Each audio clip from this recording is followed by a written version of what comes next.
What's going on? What's happening, people? We are back once again. The NBA report is here, folks. The NBA playoffs is on and popping, even though there's no playoff games today. It's kind of a bummer. I'm so used to this everyday thing, like it's a flow. But now, it is what it is. So it's a day of transition. What's going on, John? How you doing? Everything's good. I was about to say the same thing. I was like, yeah, but there isn't none today. All right. It's kind of weird, man. We got the NHL. The hockey games are on today. Yeah. I think my Rangers are playing today. So yeah. We lost one recent that last game. We should have pulled that one out, but it's crazy. You know how it is, bro. It is what it is, man. Yeah, but can't win them all. They're pretty good. They're a decent team. They're young. Yeah, they're very young. So yeah, I like it. I like what they got going on. They'll be there for a while. Hopefully, the Knicks take a page out of what they're doing. I mean, listen, if the Knicks could get that game, their roster right and do what they got to do, really, New York sports is not bad. The Nets are what they are, right? The Mets are doing well, even though they were getting spanked when I checked it before, like they was losing 4-0 already in the first inning or something like that. Yankees are playing really good. Giants had a really good draft. The Jets had a phenomenal draft. So New York sports is looking up. We got to put it into fruition once the season starts. Let's see how the season pans out, though, for these. I don't know. I mean, we could hope, right? We could hope. Yeah. Anyway, thank you guys for tuning in once again. Yeah, man. I mean, what can I say? Like, these NBA playoffs this is probably the first year in maybe 4 or 5 years that I've watched a good amount of playoff basketball. Right. So I don't know if it's always been this good and I've just been missing it, or I don't know. This year's been pretty good for me. You know what's interesting? The first round matchups was so, in my opinion, they were sort of even the way they panned out. Like they were really, teams were sort of even. It was like one outside of the Hawk series. I think a lot of other teams had better shots at being in contention, but the second round seems like 2 of these teams might get swept. Do you feel me on that one? I think it has a lot to do with some of these matchups are not great, even though these are good teams, but just how they match up against each other is not ideal for them. And then of course, you have in one situation you got the injury bug. Like Philadelphia is toast. I don't know what they're gonna do. Yeah, I don't see that. I don't see them making any attempt at bringing this to a game 6 or 5. You know what I mean? Like, I don't even think it's going to meet to a game 5. So I see that one being a sweep as well. Yeah, I mean that one's tough. What other teams are you thinking that I'm thinking of as far as the sweep? Well, honestly, we know actually. I know who you're going to say. I mean, I think you've already made that known. I think you think Phoenix is going to sweep Dallas. Yeah. And I think you might be right because you know what? Luka has been playing his heart out. And I don't think it's not going to matter because it's just not enough when it's Luka against them. And the funny thing is, and this is why we had this conversation the other day, because as Knicks fans, there's been a lot of talk about Jalen Brunson and, his price tag and if that's something we want, if it's too high, if he's, out of our price range. And then I mentioned that we really need to watch this series to see how he plays. Because if he plays out of this world in this series, hey, man, listen, you got to start to say, listen, his price is high, but maybe it's worth it. But hasn't happened in this series. He has not played the way he played in that last series. It's not a favorable matchup. Yeah, I get right. So you got to take that all into account. You got to look at everything before you make these decisions. And I know the Nick brass is doing all that. But yeah, man, it has been like I've watched like the box score. I haven't been able, I'll be honest, this series, I haven't been able to watch the games because I don't have I don't have the TNT. And I've been trying. I've been, Well, you but have it. You have it. You just gotta, oh yeah, well, yeah, I gotta, yeah, you yeah, gotta yeah. log on. True, true, true. You just Um, forget about it. I do, I do. Um, I just I don't see anybody else stepping up and doing anything outside of Luka. And listen, I know how you feel about Luka, John. I know he's a little bit of a diva and he seems overhyped, but let me tell Mhm. you, this dude has been balling. So I He's a can't, solid player. No, he's a solid player. I just, that the hype is, I think, is overdone. I think he's a good player. I think he matches up with a lot of quality all-star type player. He is definitely a number one option. Mhm. I just don't. I just think them the NBA placing them as a MVP candidate from the jump. It's a little bit disrespectful. That's It all. might have been. Yeah, You know what I he mean? needed to earn his stripes a little bit more before just Yeah. being anointed as the guy. Right. I Right. get that. I get Like it. I don't recall. Maybe this was before my time, but I don't recall them having Bird being the sort of GOAT before he won something. You know what I mean? Mhm. Like I think it took him and his team to win and win on a consistent basis, and before they, you know, primed him the sort of the franchise, MVP. You know what I mean? Like they weren't talking about Bird like that, you know. Right. Um, but I get it. They got to sell seats, and you got to do that for the folks that are watching overseas, and you sort of want that attention built up. But there's way too many solid players, and there's way too many solid players in the league to just overlook them and go directly to Luka as the front runner, as an MVP before the season even started. That's the one that kind of got me. And then coming from the year that they didn't win anything, it was just weird. That's fair. I can understand that. No one can fault you for feeling that way. That's fair. Right. And I can agree with that. I do think that they definitely tried to make him the golden boy. Yeah. But it became, it was too much. It was evident, right? Like that, like they were really pushing that narrative, and then his team didn't fare well, and so they couldn't continue because you have to have a winning squad, and that happened last year. So, and they overlooked Giannis, and Mhm. you know Giannis ended up taking the title and having a terrific season on top of it. Yep. I mean, yeah. It I, was not, you're not going to see me say anything adverse to that. I can agree with you. And I think that for Luca to show that he's deserving of all of this, he's going to have to kind of button up, stop being so whiny about calls and acting the way he acts. I think it'd be nice if he. Now it's tough for I would think it's very tough for a player of that magnitude, any type of really good player, to kind of change the way they are. Maybe they use some of that. Maybe that fuels them. Maybe that's why Luca can go on spurts where he'll drop 30, 40 points because he Mhm. has all that stuff built up in him and he uses it. But I mean, I think if you just look back, like this season, especially, if you look back at some of your videos of games and how you're acting on the court, it's like, come on, man. Yeah, it's weird. I mean, a lot of it is very similar to the way Randall acts. It's very childish, like Yeah, yeah. very. It's not as professional as you would want him to be on the court. I There's a agree lot with that you. comes with that. I'm wondering if there's a player in the league now, current, that holds themselves at a better regard, right? Like holds themselves a little bit more professional. Does anyone come to mind for you, like a number one player, number one option that doesn't sort of cry every time they don't get a call? There aren't many. Like I I'm mean, thinking listen, about it. a lot of them, yeah. I mean, a lot of them do that. Not to the level of what like Randall and Luka have been doing. But yeah, I mean, I would guess like if I had to really look at some of these guys, like a number one option who's pretty even keeled, may complain a little bit, but not too much. Maybe a Jason Tatum. I would think so. Yeah, He seems maybe like him. he'll ask for a call or two, but he's not like whining. Right, I would agree with you right. there.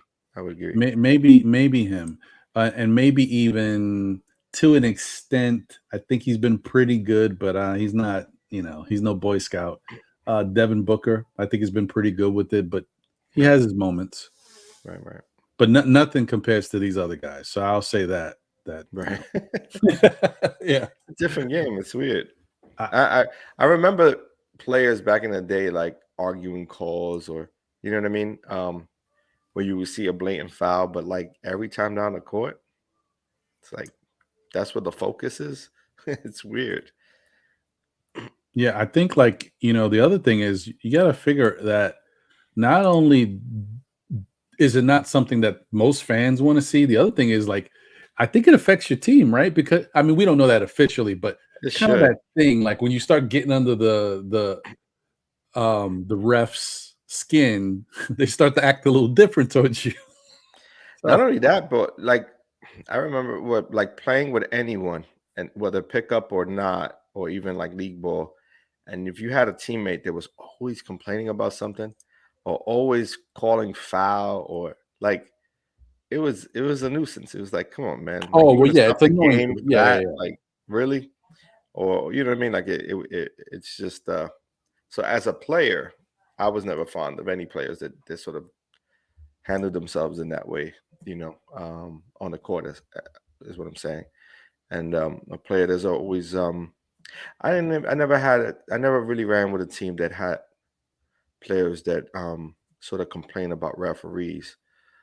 Um so I've seen it happen, but I don't think I ran with any players who really did that. Um but like, on pickup games outside, you know what I mean, or in places where you go and you find some competition to play against, you will see that from time to time. A player that's always complaining, always calling fouls, always, you know what I mean, Mhm. um, stopping the game, the flow of the game, and that was annoying. Yeah, I understand that. I can agree with that. Like that, nobody wants to. First off, you don't want to just deal. Who wants to watch it? Like that's one. And then the other thing is like you get to the point where if you complain once, you're going to complain again, and it's just too much. It's annoying. Yeah, Yeah, yeah, it's too yeah. much. I got you. It's way too much. Um, So, being that you mentioned the fact that we talked about Miami being pretty dominant against Philadelphia, Hmm. what do you think about Philadelphia and how they've been playing and how James Harden has been playing, or or should I say, not playing up to the expectations of what people thought he might be doing? I mean, it's tough without having Embiid there, but you know, Harden is supposed to be one of the best players in the league. I would give him a bit of a pass on the sake that he hasn't played with this team Hmm. for an entire season. So Hmm. he's still trying to, as a player, you're gonna still try to you need time to figure out the players that you're playing with. Um, and then you also have to work with them in order to figure out offensively where folks like to shoot it from. Am I getting certain players involved enough? And it almost seems like he's sort of in between that, where he's not really sure if he has the green light to Right. just shoot it all the time. Where in Houston, he had the green light. It was his show, right? And I Hmm. don't know if he has the same leeway with this Philadelphia team. So he seems a bit indecisive, and also there's a bit of a shift because he got some players that are supposed to be solid shooters, Danny Greens of the world, and they don't quite hit all the shots, and so you put you got to put some ownership on the rest of the team and the rest of the players on that squad. That when he hasn't, if he's handing you off a good pass and you're wide open, you got to drain those. That's your time to shine. So I got to give him a little bit a little break there, because I think he's trying, knowing that he does know Embiid, so that he's really trying. But he's a bit indecisive. He's in between his game right now. He doesn't know whether the passes that he's going to make is gonna count for something or it's not. And again, he's seeing a lot of double teams. He's seen a lot of different defensive packages thrown his way. It's a little harder for him. So I'll give him a pass, because I think a full season with the same, almost for the most part, the same team, I think he'll be a better player come next season and into the playoffs. He'll be a lot more solid. Okay. I can rock with that. I think that makes sense. I'm just, the only thing that concerns me about him is that you don't want to, like, I don't think, people love to say a guy is washed up, and by no means do I think he's washed up, but I Right. wonder if he's lost a step. I wonder if the extra weight that he's put on, he's been in the league for a little while. He's put on a little extra weight because of whatever. It could be Yeah. just life, his metabolism, or it could be some poor habits. I don't know. Right. We also, one of the big stories with Harden is the fact that he likes to party. People don't, I guess the organizations that he's with don't make a bigger deal about it, because for the most part, he's still one of the top players in the game. But does that affect his level of play? Like his commitment to getting better, practicing, improving on things, Right. shedding some weight, working on the fact that his 3-point shooting is inconsistent now. He Yeah. was never the greatest 3-point shooter, but he was like streaky. This guy could get hot in a minute and tear you up. I Right. don't see that from him. I would like to see what his shot volume is Mhm. currently in the playoffs versus what he did in Houston in the playoffs. Not in Brooklyn, because in Brooklyn he Right. was a number 3 option. You know what I mean? Mhm. Sometimes a number 2 option depending on the day. But I want to see what his volume of shooting is, and compare the two. His time at Houston when they made the playoffs versus you know um, here with the 76ers. But he's never been a player that's gone far in the playoffs. You know what I mean? Right. So that's another thing. I think the furthest he went was with CP3, and then they end up losing, if I'm not mistaken, to the Warriors, right? Or Yep. was that it was Well, was Warriors, it? right? Or was it when he was? Yeah, he was. It could have been OKC, No. The furthest he went was OKC. They made it to the finals. right? When he was when he was with Houston. No, OKC. No, yeah, but I'm saying outside of OKC, when he was with Oh, Houston, outside he of was the number OKC. Yeah, one. yeah, He yeah. was kind of the number one, and Paul was the the Right. second to him. So they relied on him to do a lot of the scoring. So I sort of want to see what that looks like. But he was never really like that much of a, he didn't go far. I mean, they went as far as they could, but Yeah. I just don't know if his numbers dwindle out in the playoffs, because he had really, regular season, he always had really good numbers, but did they dwindle down during playoff time, where the defense, sort of is heightened, and everything is sort of predicated around stopping you from scoring. So I have to look at those numbers, but I think there's something to what you were saying. Harden may be losing a step or two, not having the same lift, which will affect you as a finisher. Mhm. Um, all those things could be true. Um, Again, what makes him such a good player was his versatility, but also his craftiness with the ball. He was able to get to his spots, um, and he doesn't seem to have the same output these days. So again, we'll see. I would have to still give him one more year to know for sure Mhm. if that's what it is. I'm gonna say for right now, I think he's still trying to figure out his teammates and trying to figure out like what style of player they really want to become, what team they want to become. Right.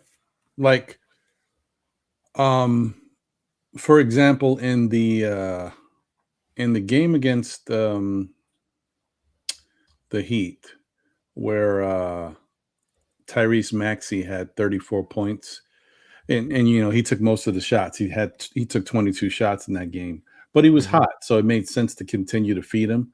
But James Harden took 15 shots in that game, Right. and he finished with 20 points and 9 assists and 4 rebounds. To me, if you don't have Joel Embiid, those numbers, while not horrible, have to go up for you to Right. have a chance to even, uh, possibly win against Miami, because Miami's a tough team. But you gotta it's like you gotta play like, that's what the playoffs is about. You see the intensity, but you play like your life depends on it. Like this is the last game you're gonna play, and that's why Mhm. you get some of these incredible efforts from some of these guys. And I don't get that sense of urgency from him. Yeah, he's almost playing.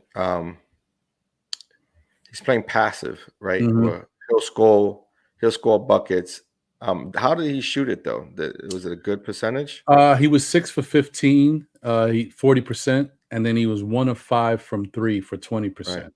And that's the big one. When he ain't got his 3-point clip going, um, you know, he's a little easier to stop because now you can defend a little bit off of him and force him to shoot those 3-point shots, whether contested or uncontested. But I think he's a volume shooter. I think from what I remember him in his Houston days, he would throw up a nice amount of attempts. So he would be putting up shots like Maxi did. Yeah, and Um, it's interesting because, so I told you how many shots he took in that game, and he was the third.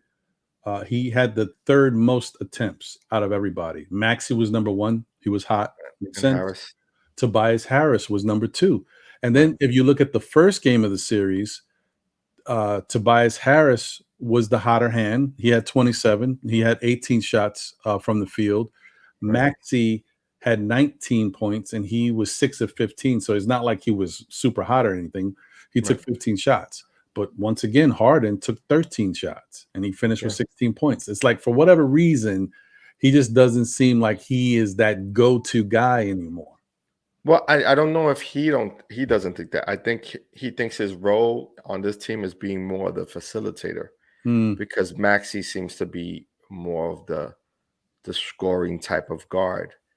Um, so my guess is that he feels his role with this team is to be more of a facilitator versus a go-to scorer. But that's what I'm saying. You got to give him some time with this team to figure out like what they want to be. You know what I mean? As a team, like what is their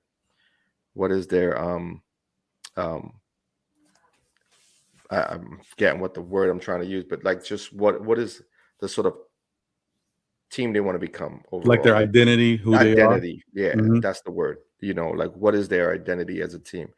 We know it's different when Embiid is there because Embiid is your number one. But at a moment's time when you take Embiid out the game, what is the identity of the team then? You Right. have to have one. You have to be able to um, come up with a scheme that is going to be, you know, more than what it is now. Like it has to be something that is still a winning. Um, it still has to be have a winning formula, Mhm. especially on the offensive end. You can't just rely on Tobias Harris, who is sort of a off and on type of player. He could be hot one day and won't be so hot the other day. You got something in Maxi because he sort of got that. He's got that intensity. He's shown it this entire season that he can take over games, Right. and he's been sort of consistent for the most part. But with Harden on this team, do you want him to take a backseat to these guys, or do you want him to be you want him to take up the bulk of the shots?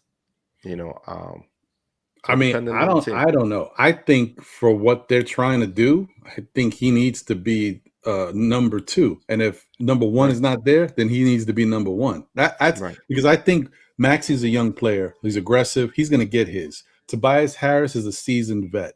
He can get his points. He knows how to score. right. But you shouldn't be relying on Tobias, right? Right? No, The not at focal all. point should be Harden, and then work off of Maxi when Harden doesn't have it going. But it doesn't seem like they're doing that. It seems like he's the one facilitating the offense. Right. And then he's a liability on defense. So, he's getting attacked on the opposite end, which isn't going to make it that much That easier. that was going to be my last point with regards to Harden. The Right. whole thing about Harden, he's one of the worst defenders in the league, but his Right. offense always outweighed that because he was such a great offensive player. But Right. when your offense is not spectacular and you don't put up those incredible numbers, it's you start to look a little different. Anyway, Yeah. Yeah. I think that it's nice to see that Tobias Harris has found his game for the playoffs. That's good. They need whatever he gives them, and I Right. think it's really good to see Tyrese Maxey having a very good first playoffs series. Really good for him. Builds his confidence. He learns from it. Really good. On Right. the flip side, Miami, man, that's a tough team. And Miami's not doing anything spectacular. They're just playing Mhm. Miami basketball. And as Right. Bam is taking advantage because there's no one to really stop him.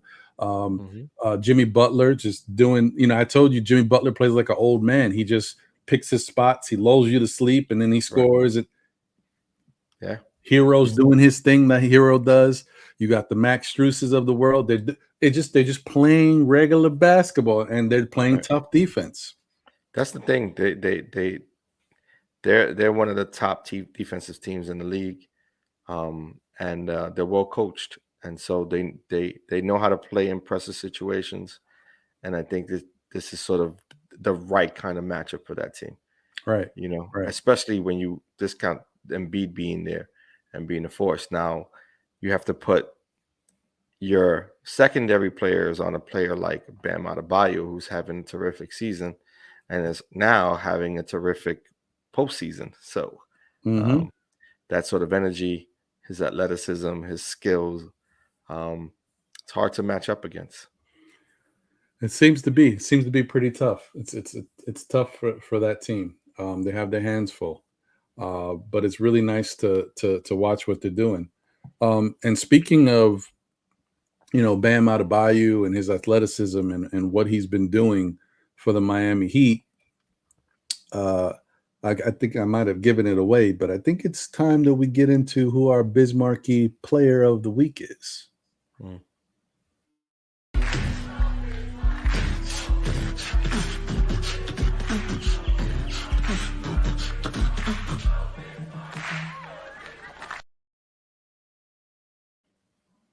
That's That's right. right. That's right. Bam Adebayo, man. Listen, we saw the importance that he brought to that Miami Heat team when he went out and he was hurt for Right. a good amount of time. They struggled, and then they started to find their way and they were able to figure out how to play without him. But Right. he's such a big piece of that team, and you just can't make up for what he brings. And that's similar to what I was talking about with Embiid, right? The 76ers, they played with him all year. So they don't really have an identity without Embiid. And that's Hmm. something that they have to figure out. And it's definitely going to happen next season. It has to. I mean, this is too short of a span that you wouldn't be able to figure that out. Right. With I agree. with the amount of games that they were playing together with, you know. But yeah, Bam is a solid player, man. Both defensively, offensively. He gives you everything you need for a quality type center. Um, he shoots it at a high clip. He hits his free throws. You know what I mean? That's important, man. It's important, That's especially huge. towards the back end of games where you don't have to pull a big man out because you can count on him. And that's sort of where Miami gets you. They got a tough nose group of players there. Even Lowry's out, right? He hasn't played a game yet in the playoffs, or maybe he played in the first round. But if he gets back, you got a hard nosed veteran coming in who's gonna put in the effort, on the defensive end and on the offensive end, and so they're just gonna be that much better if they get to full strength. I agree. I agree. Well, speaking of Bam, got a little highlight package for Bam and see what he's done in these here playoffs because he looked pretty good so far, man. Yeah. Let's see what we got going on here. Pick and roll action. See that off the bounce. Just clean it up. Just clean it up. You know, that's Easy an buckets. everyday role. Easy buckets. This is pick and roll action again, and you see, you lay off of him, he go up above the rim. He can't. You got to watch him at all times. That's the thing. Yeah, and he's a good passer. And he just commanded that double team, and he swings the ball. You know, he's making the plays for his teammates. He's an unselfish player. You know, and that's big. See, now he has it where he's comfortable in the post, right? Backing the smaller guy down. Got to be able to block that. You got to be able to defend against that. You know, it's a big one right there. So, I'm playing. Look at his look at this guy. I mean, he's playing catch with his guy Tyler Hero right there. You know what I mean? It's an easy give and go. Look at that. Again, pick and roll. It's the oldest player in the game, and it's the hardest to defend. You know what I mean? Especially when you got two guys who have good IQ and are you know, extremely athletic and talented. It's hard to defend because you're not sure if you're gonna blitz if you're gonna blitz the passer or the person rolling. You're gonna stay with the person rolling, or you're gonna stay with the person who's coming around the pick. So it's tough. Yeah, I mean, he's a good basketball player. He can do everything on the court. He sees the court really well. He knows his spots where he needs to be, and he also knows where he's at. He knows where his teammates are going to be. They have good chemistry. Right. And they play a good zone. See that? That's a good zone defense right there. Yeah. They're speaking, they're talking, they're switching. Like, you know, they got a good thing going over there. They're like, to me, it's between see, that's the thing. It's a toss-up. You have to go with Milwaukee right now, as you know, and even though they lost Middleton, you still got to give them an edge, right? Because they've been there.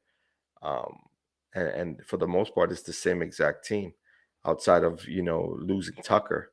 I think they have pretty much the same team. So, but Boston's not going to be an easy, you know, they're not going to let you go down easy. They're not going to go down easy. They're going to take it. I think that one's going 7. I don't doubt it, man. That looks like it's such a back and forth series. And I was really surprised that, you know, the first game was kind of tough. It could go either way, but Milwaukee kind of settled into. But the second game, Boston looked like they kind of, you know, they wasn't playing around. And they figured some things out defensively. Right. They schemed it a little different. Again, it's all predicated on making Giannis be a shooter. You gotta force him to shoot. And if he's hitting, then you just pray that he loses it in the fourth. But you can't give him the opportunity to crash boards and get out on the open floor. Right. And that's what they limited. You know, they limit how many of those touches he was able to get the second game. So, yeah, no, I agree with you. I agree with you. And salute to you guys in the chat. Appreciate y'all. Thank you guys for tuning in. You know, I see that you know, we have Glenn Costin in there, DJ Space Ghost, Angel Torres, the Public Enemy #1, Canal Band Lauya, East Blue Drew, Ricky Beavers, Andrew K's in the building. And Andrew K thinks the Celtics are going to take it.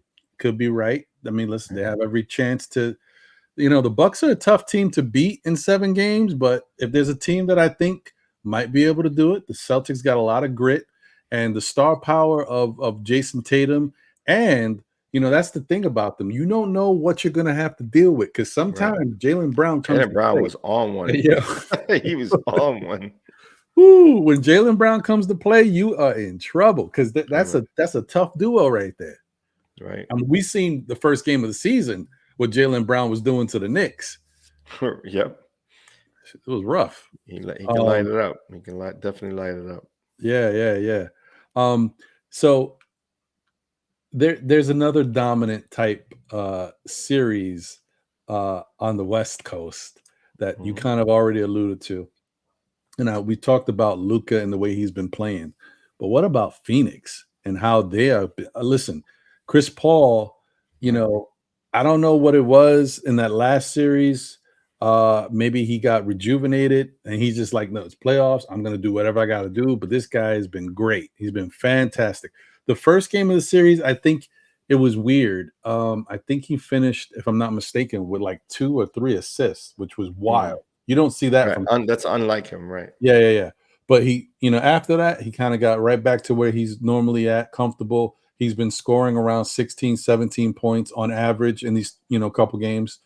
Right. And then he had that one game, last night I think he dropped 30 or close to 30. It was 28 or something like that.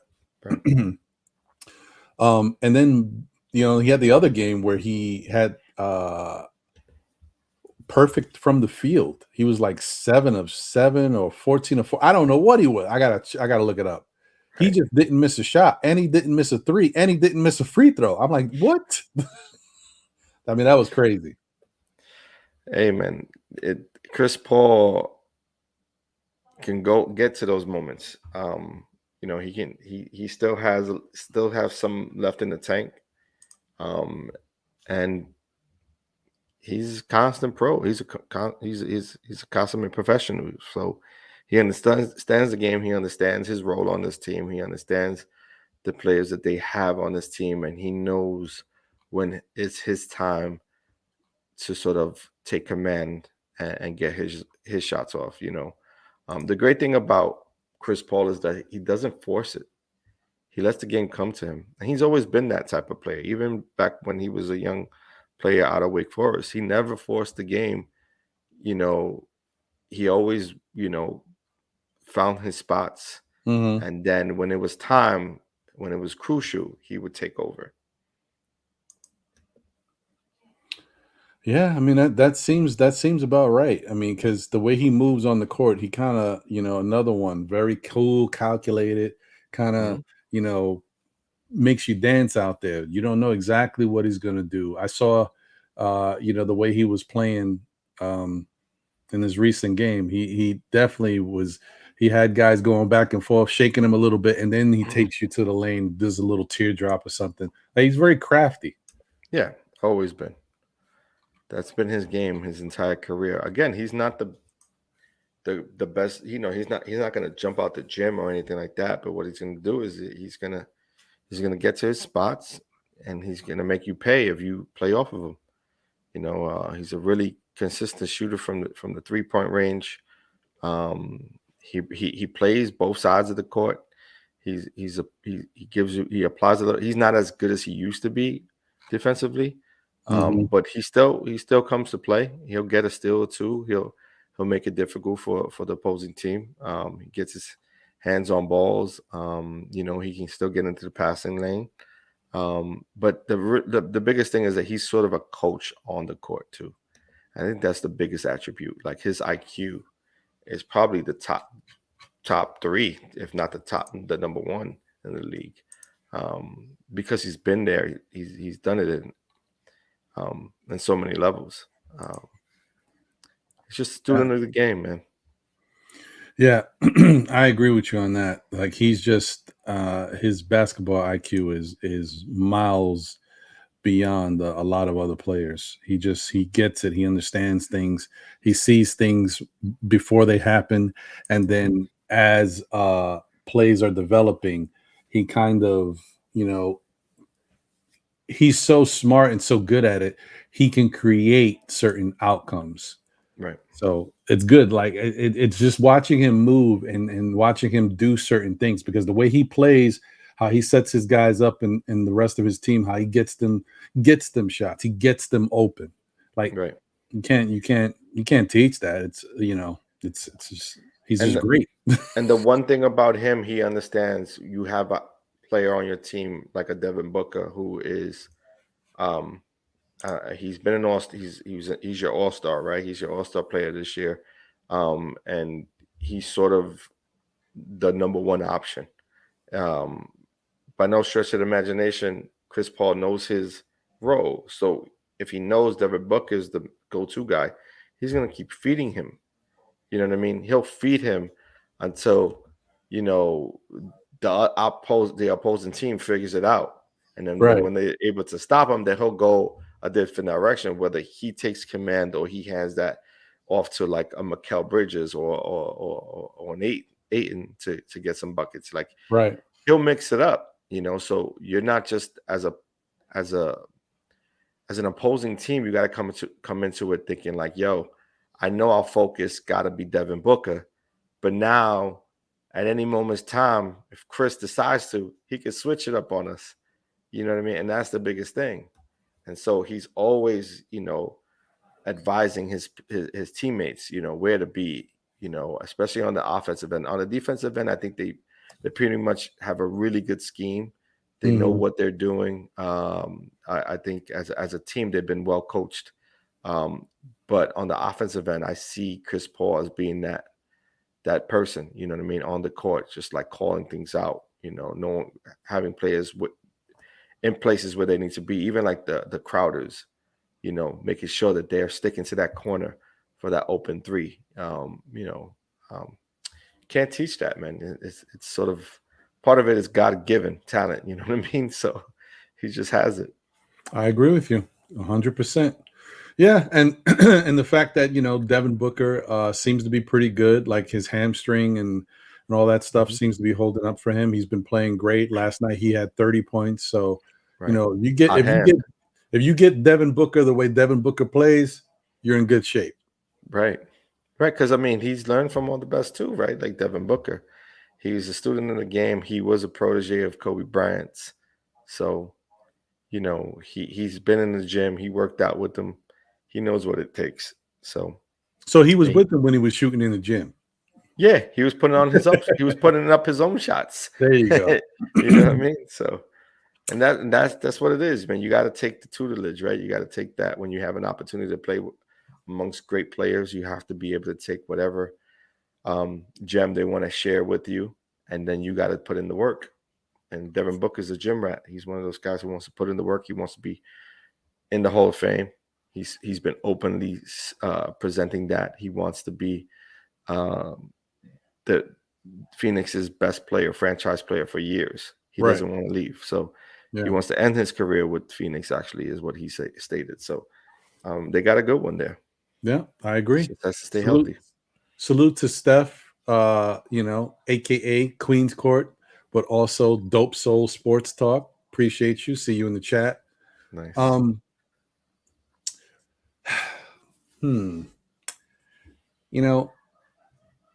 This brings me to the series that I'm so excited about. The Golden State Warriors versus the Memphis Grizzlies. Man, that is fun basketball to watch. It is. It definitely is. I knew I was going to be excited for it, but watching it, I'm even more excited. Yeah. I mean, I'm excited for the Bucks Boston series too. Oh, that too. No, that's a really good series. Yeah. The thing is that it looks like because they're a West Coast team, right?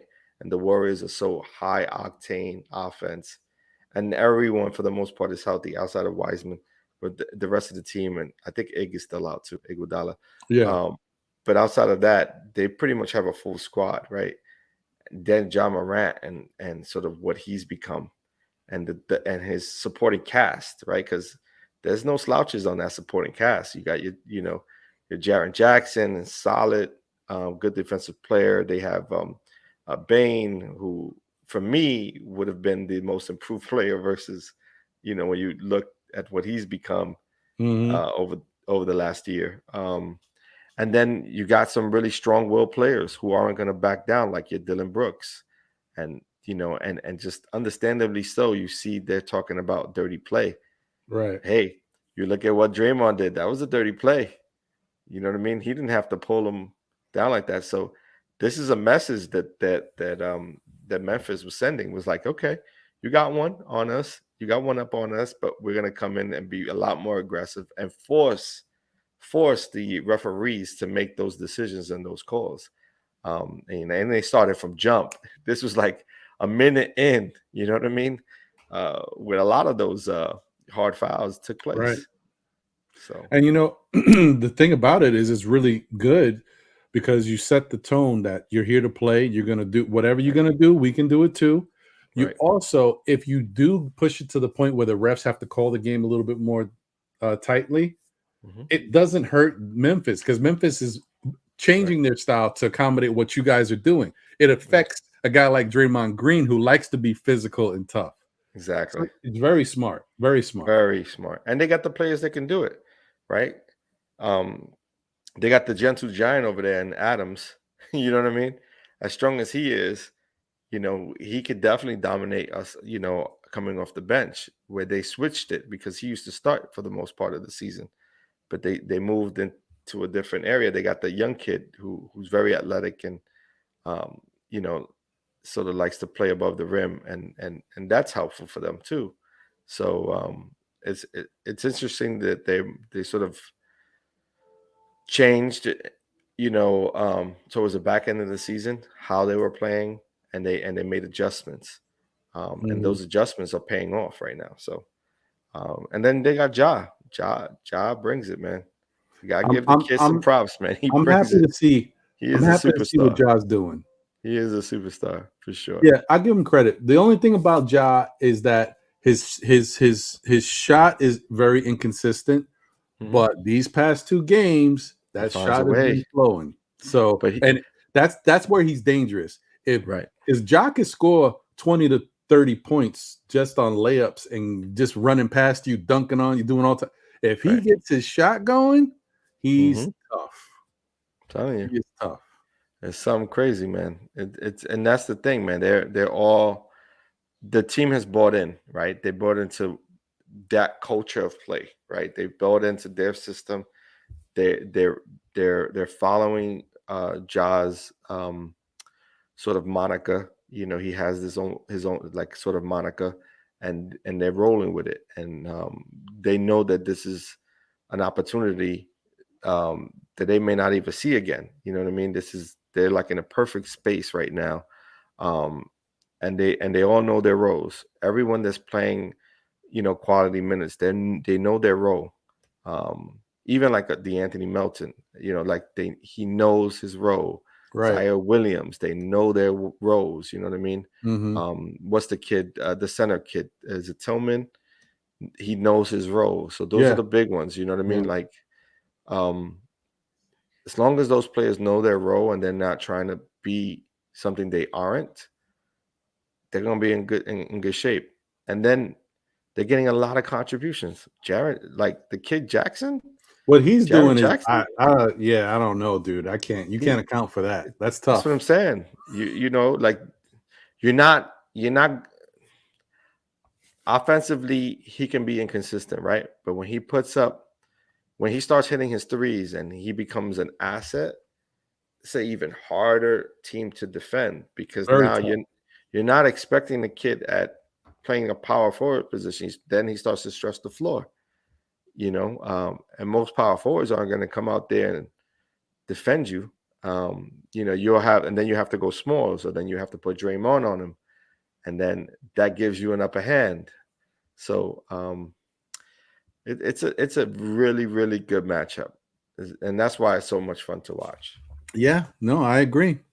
I mean, and that's kind of the look and the breakdown of what's going on in these playoff series, guys. I mean, Miami's up 2-0 over Philadelphia.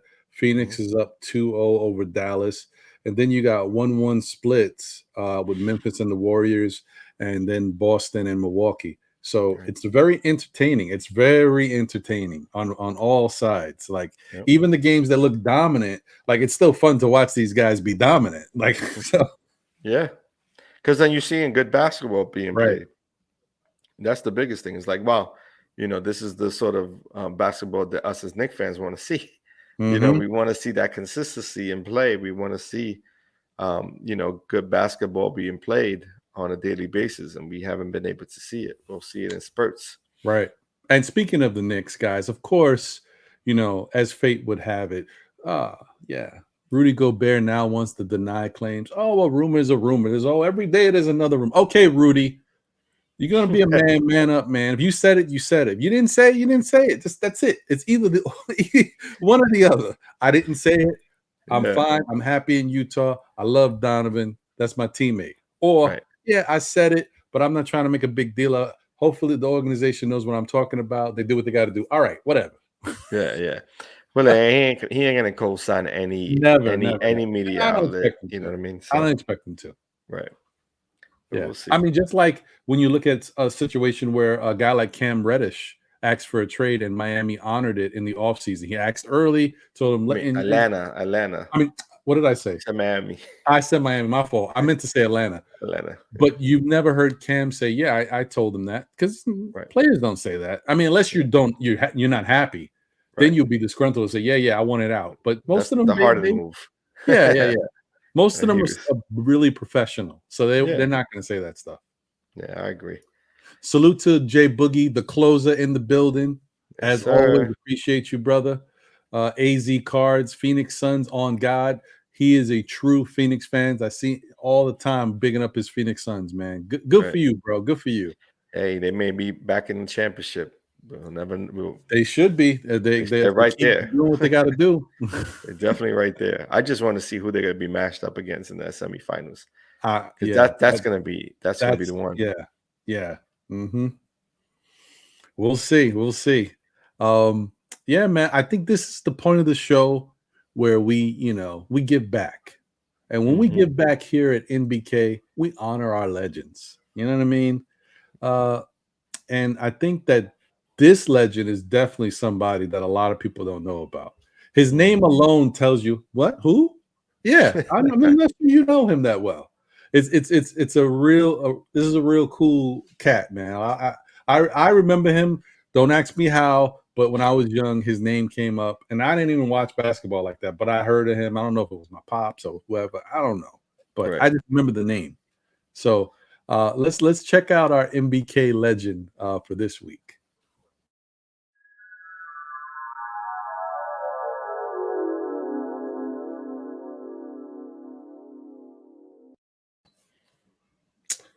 That's right.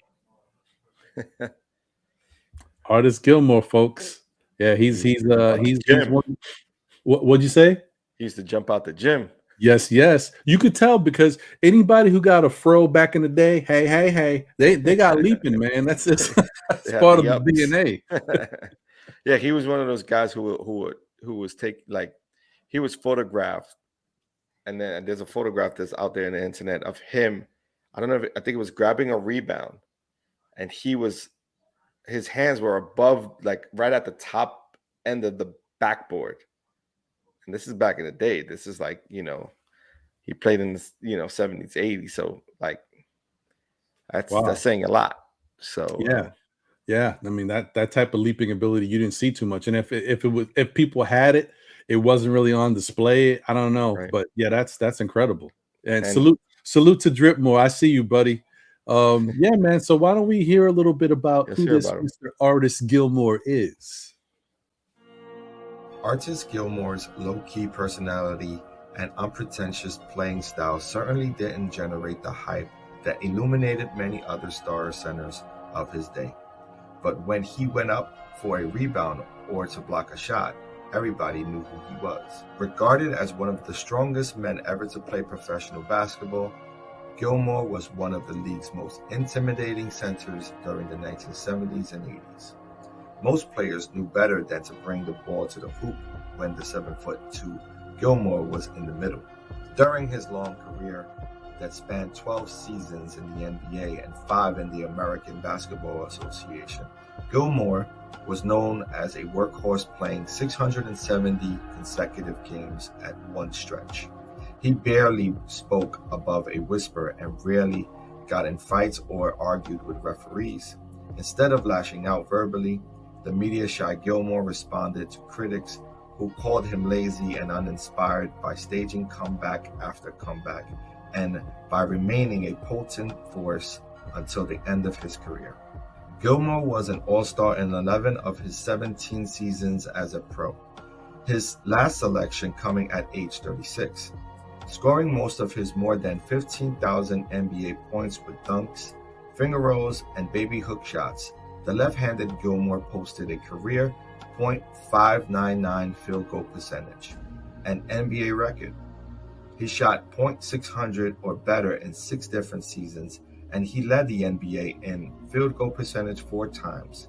His 1,747 NBA blocked shots ranked him near the top in that category as well. Gilmore also earned all ABA first team honors in each of his 5 seasons with the Kentucky Colonels, and he was the league's MVP and Rookie of the Year in 1971 to 72. With that said, we congratulate you and salute to you, Mr. Artis Gilmore.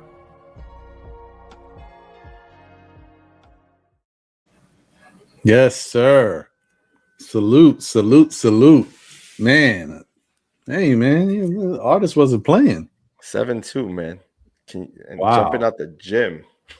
So, man, that's tough. He must have been really intimidating on some of these guys. I mean, that height and that leaping ability. Yeah.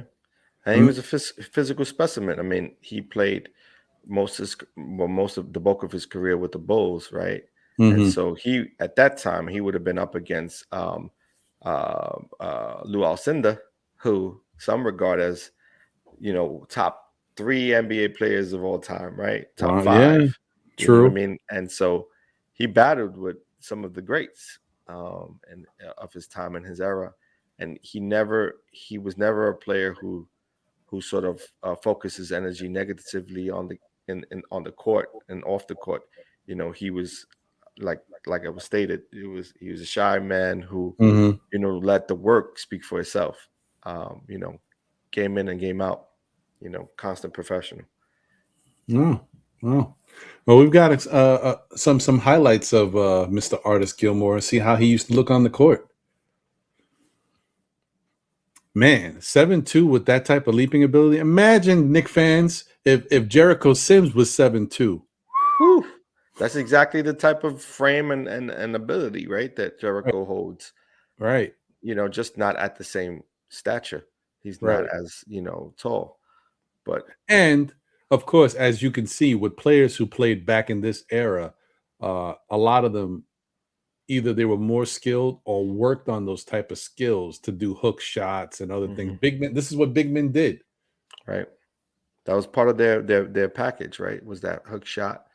He said, come get some. Sheesh. Down in the post. I'm noticing a lot of our MBK legends, these big guys, they were left, a lot of lefties in the mix. A lot of lefties. That's true. It's true. It's a hard thing to defend, right? When you have probably 70% of all players probably are righty in the league. So you have probably 30% of them are lefty. So they're harder to defend. Oh man. Took him right out of there. Get out of here, young boy. It's funny. Yeah. Look at it. He's battling against the Boston Celtics there. Yeah, I can't account for the brightness of the video, guys. Back in this day, I don't know. I guess they didn't have the lights really popping. I don't know what's going on. Yeah, every stadium was didn't have the sort of lights that they have these days. Right. And those were some of his ABA days right there. Look at that. Highly skilled, man. NBA players are so different, man. So funky, all the different gyrations and the way they score and do things. And right. That rebound. This is towards the back end of his career with the Spurs. Man, look you see how tall he looked right there? Like if he didn't even have to jump too much. Like 7'2", man. 7'2" is big man.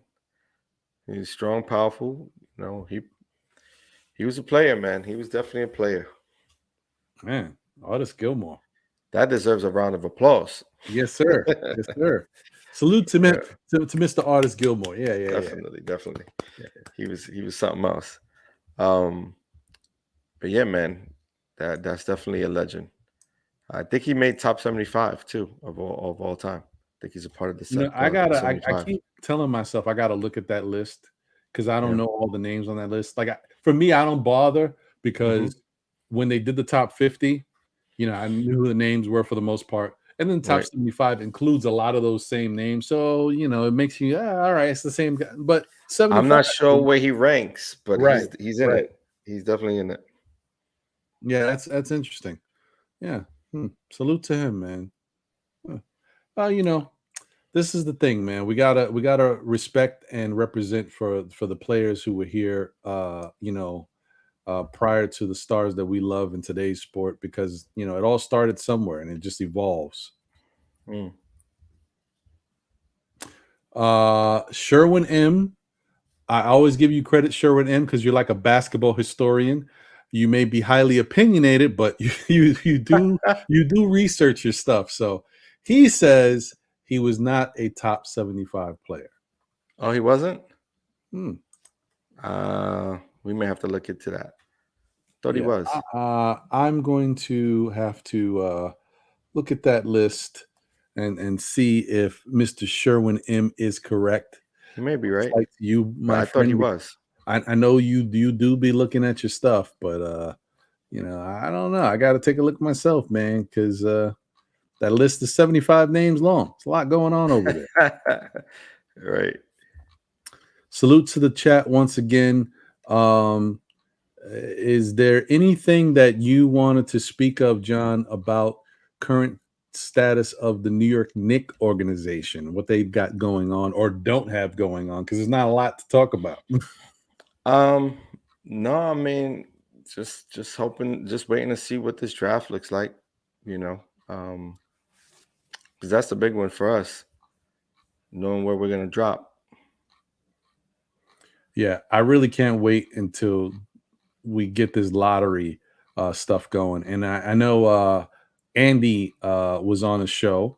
You guys, nothing but Knicks fans, so you know who Andy is. Andy was on a Know the Lead show recently, and he had mentioned how the Knicks have some really weird odds. They have strong odds to get around the 11th pick in the draft, or they have a small chance of being able to get a top 4 pick. However, the way the odds lay out, they don't have a strong chance to get anywhere in between that. So it's either they can get in the top 4 or they can get 11 or worse. But anything in between, they don't have strong odds to get. That's just one of the funkiest things ever. So, yeah, I mean, I'm hoping the same thing. I'm hoping that the lottery is in our favor, and the Knicks are able to pull off something. And if not, be aggressive and try to show us what they can do when they're wheeling and dealing or something. And, guys, yes, I took that time because I'm a multitasker to look through the top 75 names, and he is correct. Artis Gilmore is not in the top 75. Wow. Salute to you once again, Sherwin. You did it again, man. So he's saying here that there were about 5 centers at his time, that were better than him. That could be true. That definitely could be true. I don't doubt that. I mean, Luau Kareem Abdul-Jabbar, man. Kareem. That was Wilt. I'm messing around here. There was Wilt Chamberlain was still playing, right? Wilt Chamberlain. At the time, he was probably at the back end of his career. And then you had our captain, of course. Can't forget our captain, Willis Reed. Who else would have there been in? I can't name 5 better players. I don't know. Moses Malone. It's about the time frame. Wes Unseld, maybe. Maybe. Possibly. Yeah, I mean, there's definitely there's a chance for the guys around that time were just really good. Right. So especially the bigs. Yeah, the bigs were really good. But listen, he was no slouch, so he's definitely a legend. So we got to give him his roses. Yeah, I would say so, because it was up to me. John Starks would be a legend every week for me.